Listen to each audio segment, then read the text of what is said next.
Glórias a Deus. Mais uma vez a paz seja convosco. Amém. Nessa segunda parte dominical,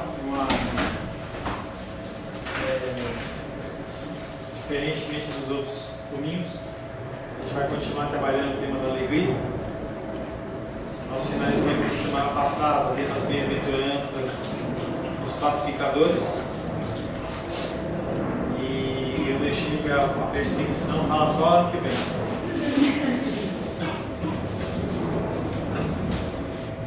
A alegria. No primeiro período nós falamos sobre entender a alegria.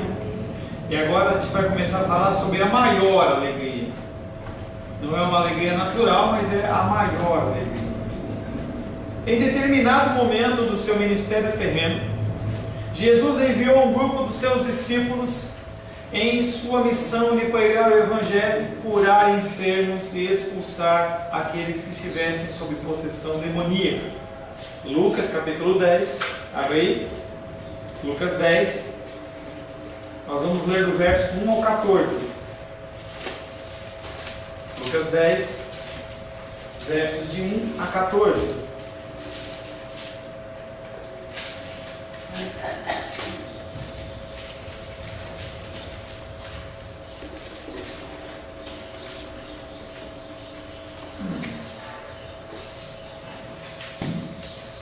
Lucas capítulo 10, versos de 1 a 14, assim diz a palavra de Deus.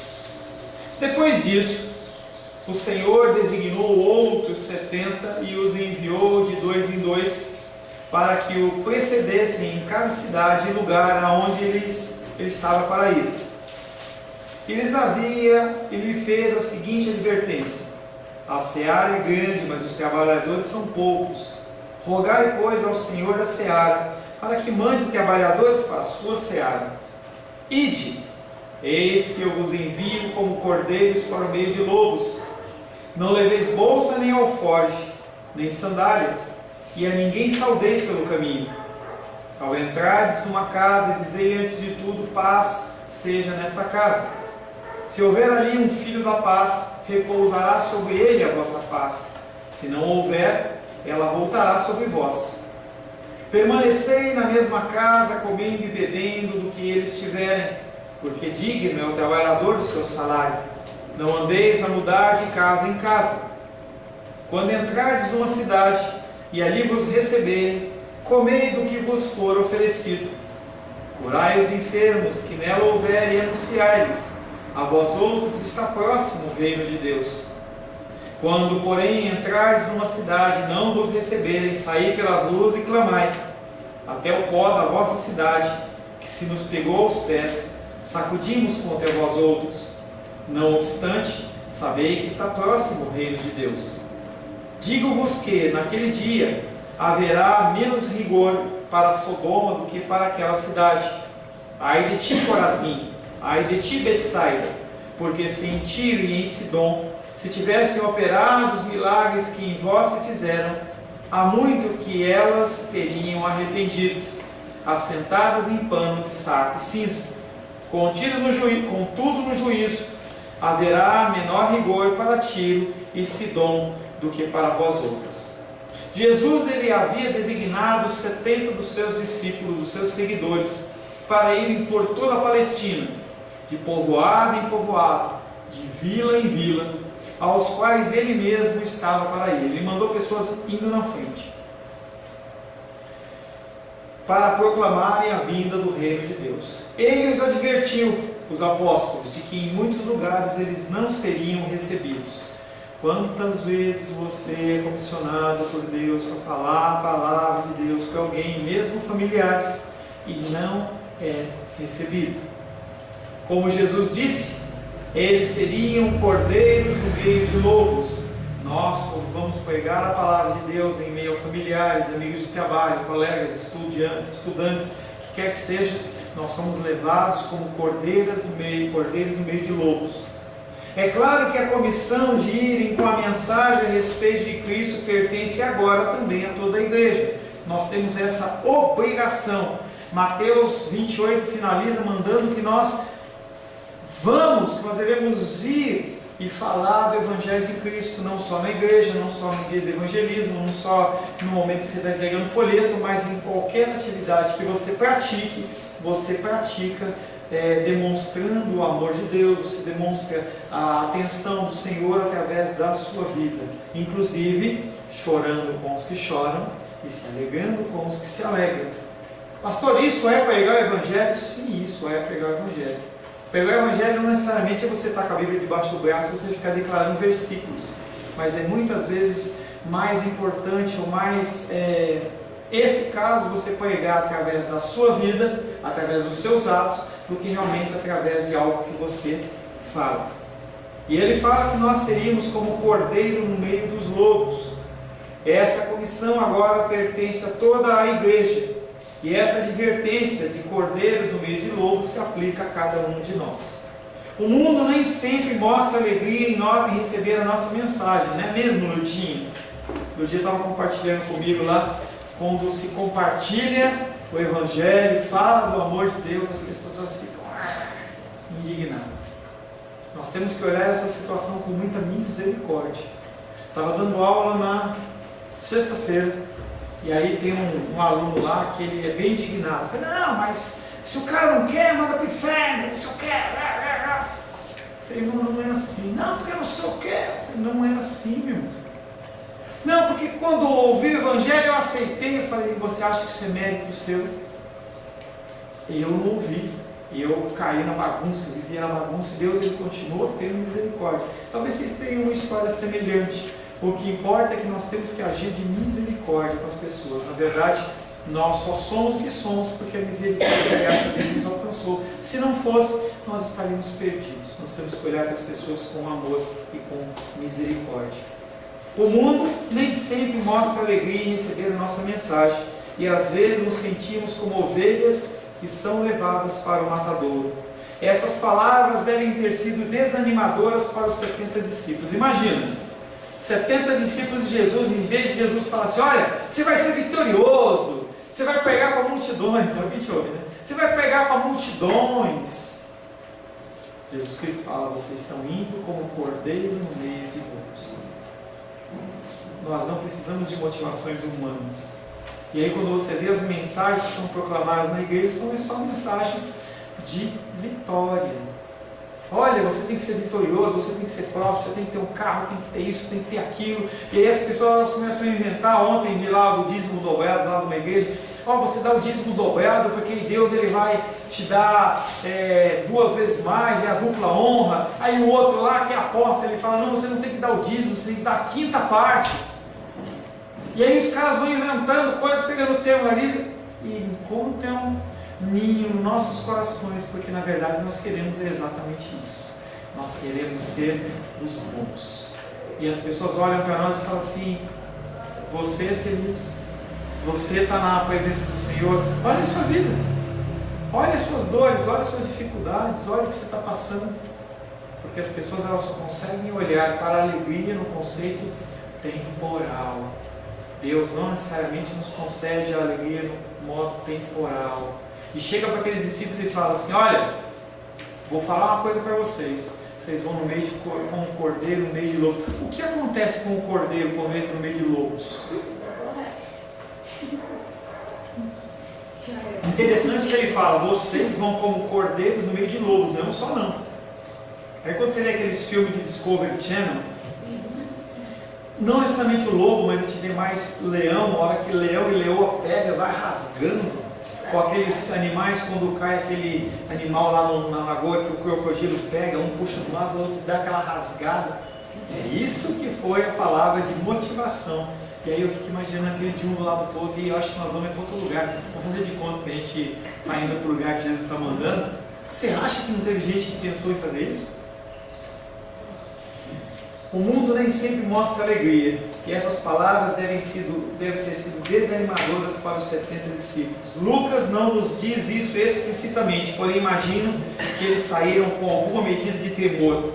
No entanto, Lucas é explícito quanto à atitude dos 70 discípulos quando eles voltaram. O que aconteceu quando esses homens voltaram?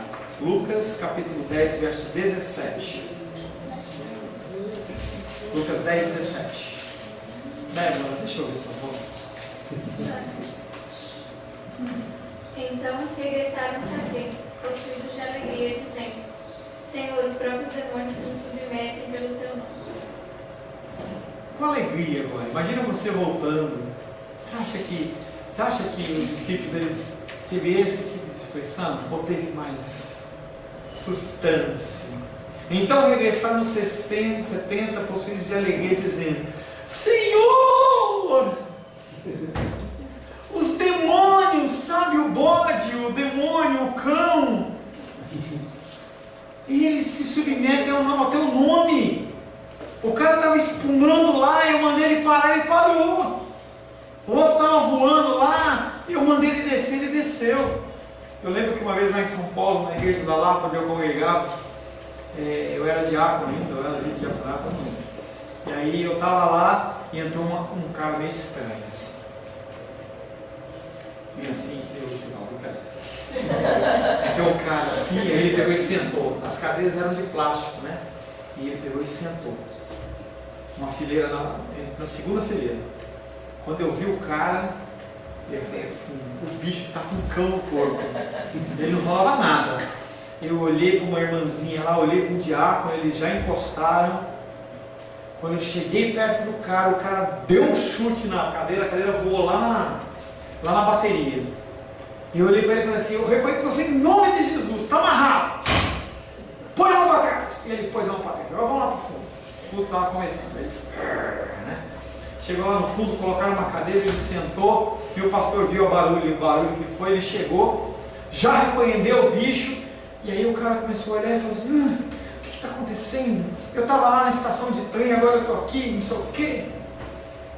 Imagina a alegria daqueles homens andando no meio das cidades e as figuras dos demônios saindo a partir da conjuração que eles estavam fazendo. Com toda a probabilidade, eles saíram temerosos e apreensivos, mas voltaram com alegria enorme. Por que eles estavam felizes? E aí é o X da coisa. Por que eles estavam felizes?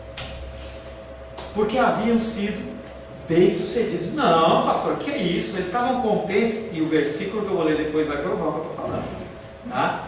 Eles estavam contentes porque eles foram instrumentos do Senhor, instrumentos nas mãos do Redentor. Eles estavam felizes porque haviam sido bem-sucedidos. Deus os usara e eles tinham visto a manifestação do poder de Cristo em seu ministério. Além disso, os discípulos afirmavam que estavam felizes porque os demônios lhe eram submissos em nome de Jesus. Portanto, eles ficaram cheios de alegria por duas razões: sucesso e poder. O que dava no coraçãozinho deles era a alegria pelo sucesso da missão e poder. E esses são os tipos de coisas que nós também apreciamos. Quem não gosta de sucesso? Quem não gosta de ter poder? Mas Jesus não se identificou com a alegria deles. O que Jesus responde para eles quando eles falam assim: uau, Jesus, o demônio caiu de joelho, eu mandei ele ficar amarrado? Não, ele não falou, ele não conversou com os demônios, ele não ficou trocando uma ideia, qual o seu nome, não aconteceu isso, eles simplesmente mandaram eles embora. Lucas 10, 18 a 20. O que Jesus responde depois que esses discípulos haviam regressado possuídos de alegria? Alguém, por favor? Fala com voz de Jesus, né? Vai, Ravena, lê. Ravena, lê. Mas ele lhes disse: eu vi Satanás caindo do céu como um relâmpago. Eis aí vos dei autoridade para pisar de serpentes e escorpiões, e sobre todo o poder do inimigo, e nada absolutamente vos causará mal. Não obstante, alegrai-vos não porque os espíritos se vos submetem, e sim porque o vosso nome será arrolado nos céus. Dois motivos eles tiveram: alegria, sucesso e poder. E Jesus Cristo dá 3 lambadas neles. 3 lambadas. Primeiro, mas ele lhes disse: eu via Satanás caindo do céu como um relâmpago. Parece que é umas frases desconjuntadas, né? O que ele estava falando para eles é: olha, gente, Satanás ele caiu dos céus por causa do orgulho, esse orgulho que vocês estão sentindo aí. Primeira arrombada. Segunda, eis que vos dei autoridade para pisar serpentes e escorpiões sobre todo o poder do inimigo, e nada absolutamente vos causará dano. Discípulos, vocês acham realmente que os demônios eles se sujeitaram porque vocês são os caras? Vocês são os bons, são os teólogos, fizeram faculdade teológica, ou porque vocês eram fortões ou bonitões? Que nada! Vocês estão assim, aconteceu o que aconteceu, porque eu vos dei a autoridade. Vocês não têm nada de bom a oferecer, e vocês não sofreram nada, porque eu não deixei absolutamente nada vos causar dano. Em certa outra passagem, os caras falam assim: nós queremos repreender você no nome de Jesus, no de Jesus que Paulo prega. E o demônio olha e fala: eu conheço Jesus, eu conheço Paulo, mas vocês eu não conheço. E deu uma peia neles, arrancou a roupa deles, deu uma surra nos 5, 6, 7, quanto era lá. Só não causou dano a vocês porque eu não deixei. Pedro, a mesma coisa. Pedro, Satanás ele está pedindo para te cercar, está pedindo para te peneirar, e eu estou clamando a Deus para não acontecer isso. Terceira frase: não obstante, alegrai-vos, não porque os espíritos se vos submetem. Eu engasguei que nem a Ravena agora. Se vos submetem, e sim porque o vosso nome está rolado nos céus. Terceira lambada: vocês estão contentes porque o demônio está se dobrando a vocês? Vocês têm que estar contentes porque vocês são salvos. Essa é o título da segunda parte, a maior alegria. A maior alegria nossa não é saúde, não é dinheiro, não é família. A nossa maior alegria é que o nosso nome está no livro da vida do Cordeiro.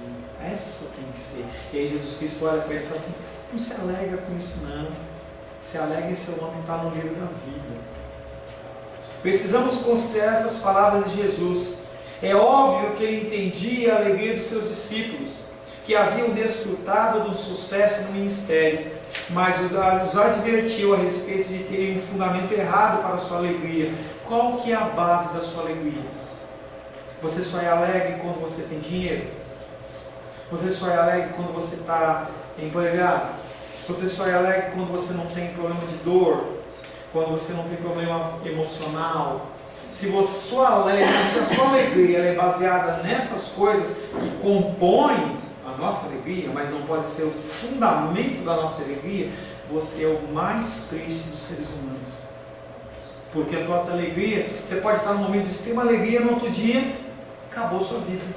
São pessoas que nos dias de hoje vivem depressão, síndrome do pânico, síndrome disso, daquilo. Por que isso acontece exatamente na nossa época? Um dos reis, você lembra na tua época alguém falar que estava com síndrome de pânico? E não tinha seres humanos? Você lembra disso, irmão Cláudio? Alguém falar para você assim: Cláudio, hoje eu estou com síndrome do pânico, eu não vou sair de casa. Gente, isso é uma doença desse século, porque as pessoas elas estão se afastando de Deus. A palavra de Deus diz que o amor de muitos se esfriaria, é a apostasia, em que as pessoas elas se comunicam pelo WhatsApp, mas não falam mais umas com as outras, não ligam, não ouvem a voz. A emoção de você receber uma carta no correio, as pessoas não conhecem isso. Alguém ter perdido tempo escrito, tal, e lá no correio, e você mandar. Eu lembro que quando eu tinha por volta de 15 anos, as pessoas faziam isso. Tinha amizade, que você, eu mando uma carta para você de amizade, você manda para mim. Aí tinha aqueles círculos de pessoas que mandavam carta. Que alegria! Hoje não. KKK, Eu estava olhando o WhatsApp da minha filha, que eu liberei esse ano para ela ter. Estava lá mais de 1000 mensagens. Você olha, porque ela faz parte dos grupos de série, né? Ela gosta do Once Upon a Time e tal. Aí ela entra em vários grupos e as pessoas ficam kkk, uhu, hehehe. E não resolve nada. E não muda nada. Porque a pessoa não se comunica, não sabe mais conversar. As pessoas cada vez mais têm sofrido para fazer redação nas provas de vestibular. Não escreve mais. De vez em quando a Claudinha posta lá o poema dela lá, as pessoas não sabem escrever mais. As pessoas não sabem ler. Elas não sabem mais ler.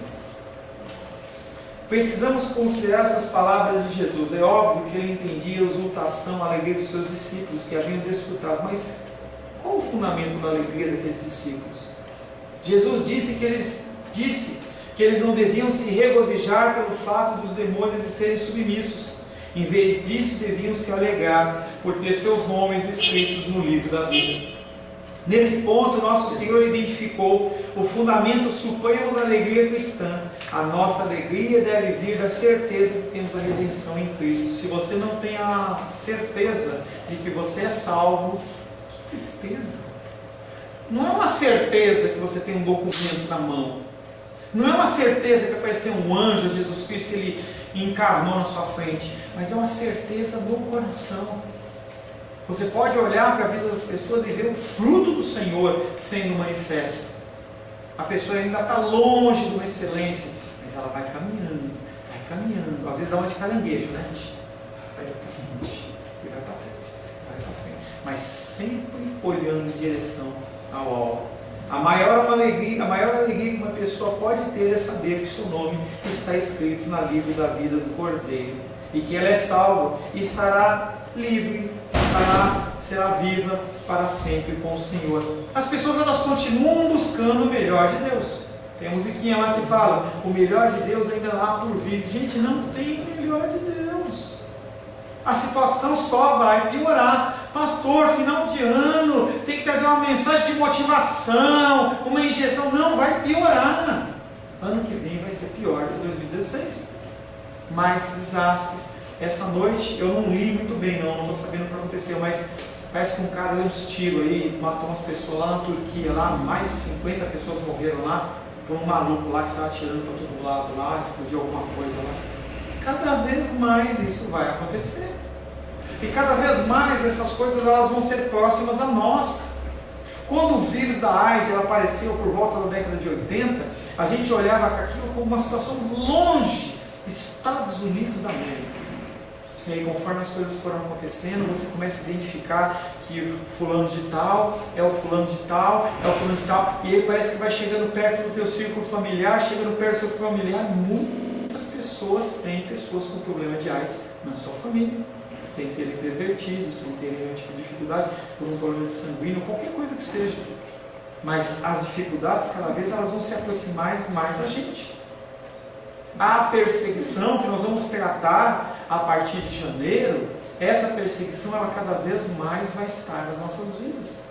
As pessoas elas vão olhar para nós como pessoas leprosas. Na época de Jesus, se tinha um problema, não só na época de Jesus, no mesmo contexto do Antigo Testamento, problema com as pessoas leprosas. E quando você lê sobre lepra na Bíblia, não é só a hanseníase, a lepra, mas também fala de qualquer enfermidade da pele.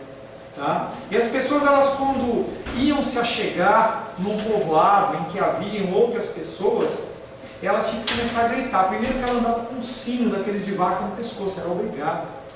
Blão, blão, blão, blão, blão. E ela começava a gritar, imundo, anunciando a sua chegada. Imundo, imundo, imundo. Algo semelhante a isso é o que nós vamos viver. Talvez você não tenha um sino no peito, mas as pessoas vão olhar para a luz que você irradia do Evangelho e elas vão ficar incomodadas. As pessoas elas ficam incomodadas com o nosso cristianismo, com os nossos posicionamentos. E isso cada vez mais vai ficar evidente, porque nós estamos caminhando em direção à luz. Nós olhamos para o nosso coração, que é cada vez mais negro, mas nós sabemos que nós estamos indo em direção à luz. Essas pessoas que estão nas trevas, quando nós chegamos no meio deles, eles se sentem incomodados, porque a obra deles incomoda. Aparente, elas veem o que eles estão fazendo. Culpa e alegria. Um homem que viera da Inglaterra para os Estados Unidos por volta de 1960, seu nome era John Guest. e se tornou um ministro da igreja episcopal e um evangelista nacional. Na época ele tinha um cabelo crescido até os ombros e um violão pendurado nas costas. Ele parecia muito com um dos vocalistas lá dos Beatles, e ele era realmente da Inglaterra, da cidade de Liverpool, de onde os Beatles eram. John trabalhava como evangelista, que ministrava primariamente no campus da faculdade. Ele ia às faculdades com sua banda de rock, cantava para atrair grande número de pessoas e depois disso ele pregava e ensinava. A conversão de John tinha sido algo dramático. Ele foi numa reunião, ele ouviu o evangelho e ali a sua vida foi totalmente mudada. John conheceu a Cristo e experimentou o perdão dos seus pecados. Ele não andava nas ruas, mas em vez disso ele pulava como uma criança, de tanta alegria por saber que seus pecados haviam sido perdoados. Saltando ocasionalmente pelos hidrantes. Hidrante, para aqueles que não conhecem, é aquele negócio lá que os bombeiros abrem, encaixam a mangueira, e aí ele pulava de alegria. Qualquer demonstração que era de alegria dele era uma demonstração de reconhecimento pela salvação dele, pelos perdão dos pecados dele, que eram muitos. John estava totalmente cheio de alegria em seu novo relacionamento com Cristo. Eu entendo isso muito bem. Saber que os nossos pecados foram perdoados nos dá um alívio tremendo. Gente, você saber que seu pecado foi perdoado é um alívio. Certa vez eu vi um filme que eu te recomendo, chama O Peregrino. Tem o livro e tem o filme. E aí mostra a figura do cristão andando com um fardo atrás enorme nas costas dele. E ele caminha com muita dificuldade até que ele está perante a cruz. Quando ele está perante a cruz, quando ele tem um encontro com o Senhor, aquele fardo, cai no chão. O fardo que é pesado a nós é entregue a Jesus, e Jesus entrega o seu fardo leve para que nós carreguemos. Saber que os nossos pecados foram perdoados nos dá um alívio tremendo. Todo fardo da culpa é removido. A culpa, ela é fundamentalmente algo que nos deprime. Grande parte das pessoas que andam depressivas, que estão com dificuldades emocionais, são pessoas que estão pressionadas pelo fardo do pecado sobre os seus ombros. Elas não sabem porquê, mas sentem culpa. Sabem que não estão satisfeitas com o relacionamento com a esposa, com o marido, com os filhos, com o emprego. É algo que a pessoa, numa condição dentro dos padrões contemporâneos de uma condição perfeita, a pessoa ela tem uma casa, ela tem um carro, o filho estuda na escola particular, está tudo certo, mas mesmo assim a pessoa continua com o vazio. Os maiores índices de suicídio ocorrem nos países que têm maior renda per capita. Por que esse desespero? Sentimento de culpa, sentimento de não ter cumprido, não estar cumprindo o propósito que o Senhor tem para elas. Isso sufoca qualquer sentimento de bem-estar e nos rouba a paz. Sentimento de culpa, atormenta a nossa alma, é talvez o obstáculo mais importante à nossa alegria. Portanto, quando a culpa é removida, a alegria inunda a nossa alma. Há uma diferença entre culpa e sentimento de culpa. No entanto, os nossos sentimentos nem sempre estão em consonância com a nossa realidade. Há pessoas que são descritas pela justiça criminal como pessoas que cometem crimes atrozes, e quando você vai perguntar para a pessoa está aí. A gente olha aqueles julgamentos da televisão, poxa, você matou aquela Suzane Richthofen, quando começou a entrevistar ela, tranquilo. Mais recentemente, a mulher lá que matou o marido, empresário, e esquartejou o cara, e estavam discutindo se ele tinha esquartejado, se o cara estava vivo ainda. Tranquilo. Dando entrevista. Nem por isso, aquilo que a pessoa fez não tem problema. Todavia, a sua falta de sentimento não altera a realidade da sua culpa. A culpa é determinada não pelo modo como nos sentimos, e sim pelo que fazemos. E esse julgamento ele vai ser um julgamento efetuado apenas pelo Senhor. Eu posso ter o meu desejo de julgamento para fulano, beltrano e ciclano. E a gente vê as pessoas elas metendo o pé pelas mãos. Tragédias em que as pessoas elas roubam água que é dada para vender, para ganhar um dinheiro. Estava vendo a tragédia lá do Chapecoense lá, e aí teve lojas que aumentaram o preço das camisas para ganhar um dinheiro. As pessoas se reúnem num velório e o cara vai vender água lá porque ele tem que ganhar um dinheiro. As pessoas, elas não sabem o que elas estão fazendo e elas vão ser julgadas pelo Senhor. A culpa, ela é determinada não pelo modo como nos sentimos, e sim pelo que fazemos. Veja os sentimentos de culpa como semelhantes à dor física. A dor é um sintoma de que algo está objetivamente errado em nosso corpo. No aspecto médico, a dor é um benefício enorme para nós, porque dá o sinal de que algum problema tem que ser tratado. Imagina se você não sentisse dor, se você não tivesse nenhum tipo de dificuldade de sentimento. Teve uma época que a gente estava passando muita dor, nós até cogitamos de fazer uma operação que corta os nervos de sensibilidade. Mas as pessoas que vivem nessa condição, elas estão em perigo constante, porque a pessoa não sente dor de fogo, de corte, de nenhum tipo de coisa, e simplesmente a coisa é muito mais agravada do que seria com a dor. A dor é um sinal de alerta. Assim também a culpa e os sentimentos de culpa também o são. Quando eu tenho uma dor de dente, isso me diz que há algo errado com o meu dente. A dor me faz ir ao dentista para reparar o dente. Sentimentos de culpa devem fazer a mesma coisa, devem nos impelir a procurar ajuda. Nós vivemos num mundo em que as pessoas não querem ajudar, elas só querem ser ajudadas. Mas nós temos que abrir o nosso coração para ajudar as pessoas, porque as pessoas, elas precisam de auxílio.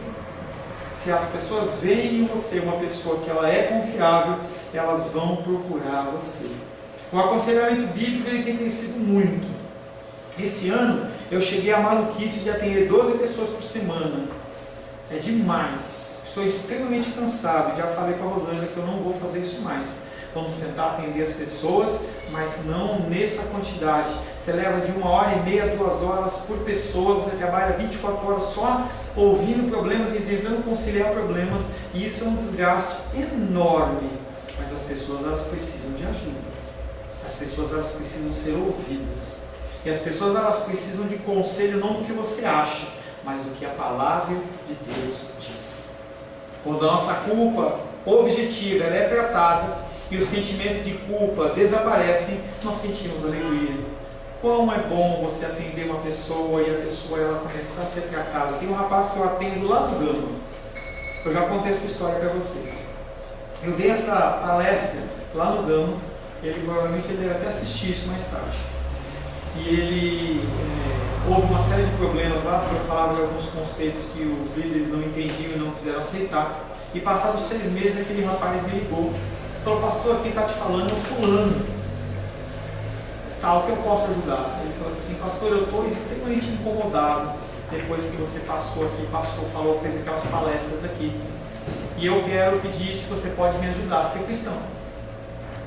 Menino de 20 anos. E eu falei: tá, vamos fazer o seguinte, vamos montar um esquema aí pelo Skype, vamos aproveitar a tecnologia, né? Você mora longe, cara, 50 quilômetros.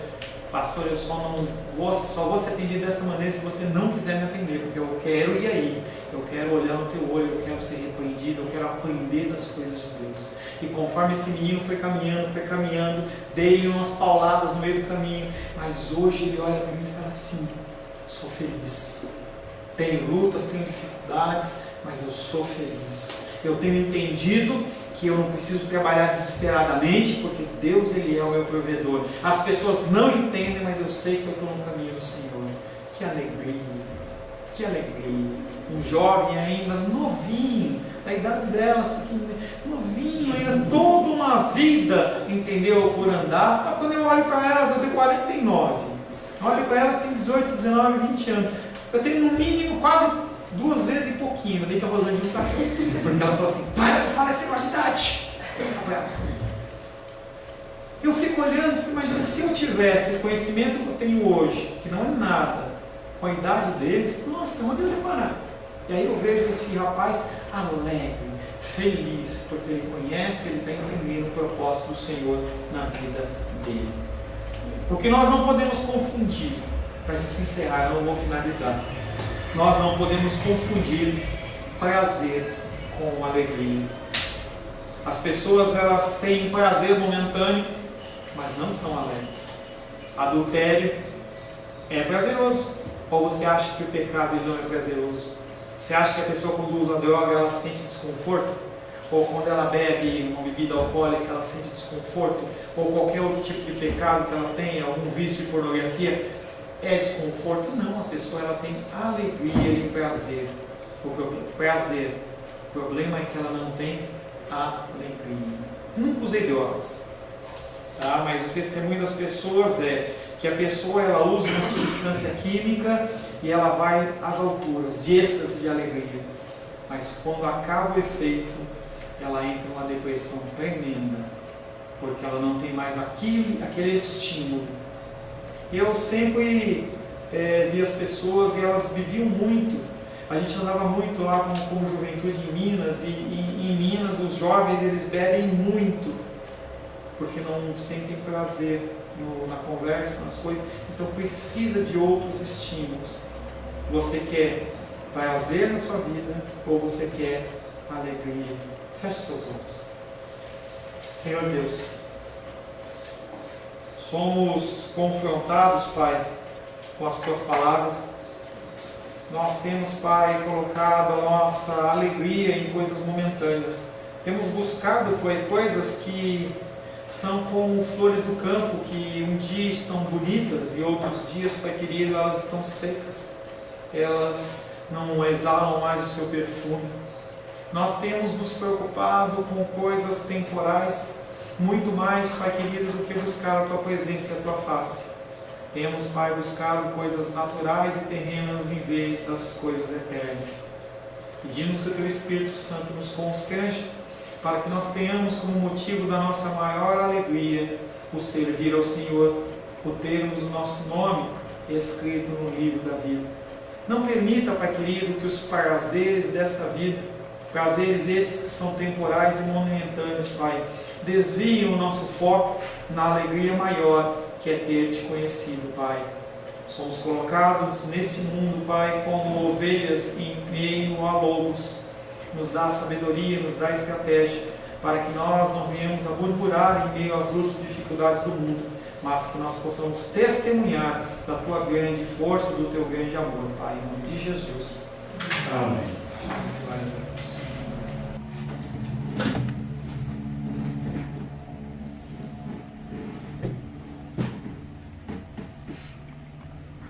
A paz seja convosco. Meu nome é Paulo César, eu sou pastor da Igreja Cristã Semente de Vida. Eu quero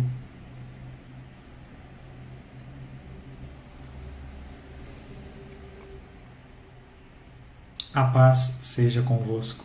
Meu nome é Paulo César, eu sou pastor da Igreja Cristã Semente de Vida. Você tem acompanhado conosco o estudo da palavra, a ministração da palavra. E eu fico grato,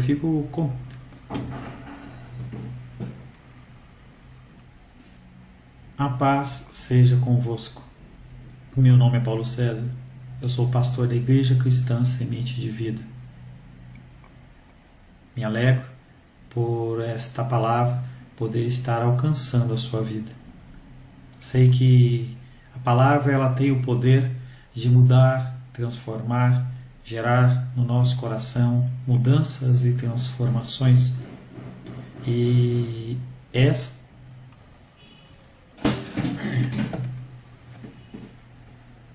a paz seja convosco. A paz seja convosco. Meu nome é Paulo César, eu sou pastor da Igreja Cristã Semente de Vida, aqui no Guará, em Brasília, Distrito Federal. Me alegro em você estar conosco, compartilhando esta palavra. Compartilhando talvez através de um DVD, através da internet. A palavra tem esse poder, ela atravessa fronteiras. Ela alcança pessoas que naturalmente não poderiam ser alcançadas. Você foi alcançado pela palavra. Esse pastor que te fala não tem nada de especial. Não tem nada místico, eu não tenho nada místico te oferecer, nada mágico. Eu não digo para você que você vai ser rico por ouvir a palavra. Eu não digo que você vai ser curado física, emocionalmente, espiritualmente. Não. Pode ser que sim.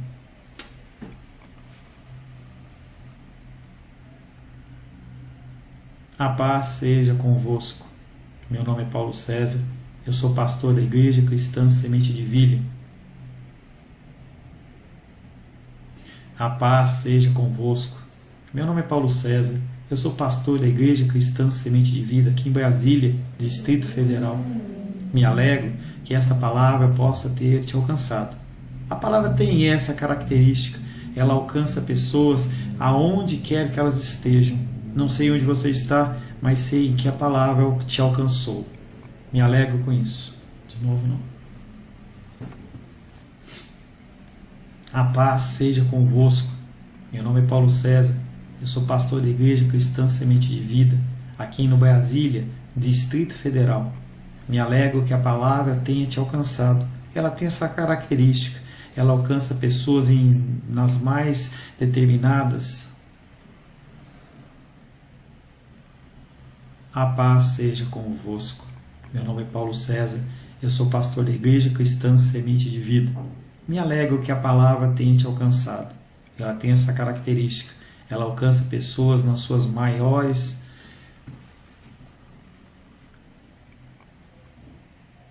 A paz seja convosco. Meu nome é Paulo César, eu sou pastor da Igreja Cristã Semente de Vida, aqui em Brasília, Distrito Federal. Me alegro que a palavra tenha te alcançado. Ela tem essa característica. Ela alcança pessoas em quais...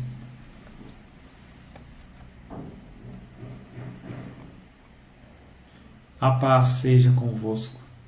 Meu nome é Paulo César. Eu sou pastor da Igreja Cristã Semente de Vida, aqui em Brasília, Distrito Federal. Me alegro que a palavra tenha te alcançado. A palavra faz isso. Ela alcança as pessoas aonde quer que elas estejam. E você foi agraciado com esta palavra. Não que eu tenha nada especial a te dizer. A palavra ela é suficiente e ela usa quem ela quer. E eu me alegro por ter sido um canal para poder te abençoar. Mas eu quero te dizer que não basta você ser um ouvinte. Não basta ser uma pessoa que se alegra quando você ouve a palavra de Deus. A vida ela é feita de decisões. Se você está ouvindo esta palavra hoje, eu creio que o Espírito Santo tem um propósito especial com você. Muito mais do que prosperidade, muito mais do que uma cura física, uma cura emocional ou espiritual, Ele quer te alcançar para a vida eterna. Nós investimos nosso tempo, nós investimos as nossas forças em coisas terrenas, mas o Senhor ele tem muito mais a oferecer. Ele tem sim para você a cura. Ele tem sim para você a prosperidade, mas Ele tem muito mais que isso. Submeta-se a um Deus que Ele é capaz de mudar e transformar a sua vida por completo. Creio que o Espírito Santo é capaz de tocar o teu coração. Quero pedir que você curve a sua cabeça. Senhor, em nome de Jesus, coloco na tua presença essa vida que ouve esta ministração, que ouve esta palavra. Pai, eu não tenho capacitação nenhuma, mas o Teu Espírito ele é capaz sim de tocar nesta vida, gerar nela mudança, transformação, arrependimento, e que ela possa simplesmente bater no peito, convencendo-se que é pecadora e que precisa de um Deus salvador. Não há um caminho a Ti, meu Deus, que não seja através de Cristo. E eu lhe peço, Pai querido, que você alcance essa vida, e Ele possa sim tomar uma decisão pessoal pelo Senhor, em nome de Jesus. Amém. Amém, meu querido. Amém, minha querida. Fico contente que você esteja ouvindo essa ministração até o fim. E peço que você não se limite a ouvir os cultos pela internet. Você procure perto da sua casa uma igreja, um lugar que proclame a palavra do Senhor. Eu oro para que o Espírito Santo te direcione nessa busca, porque muita coisa tem sido oferecida que não é o Evangelho. Eu abençoo a sua vida em nome de Jesus. Amém.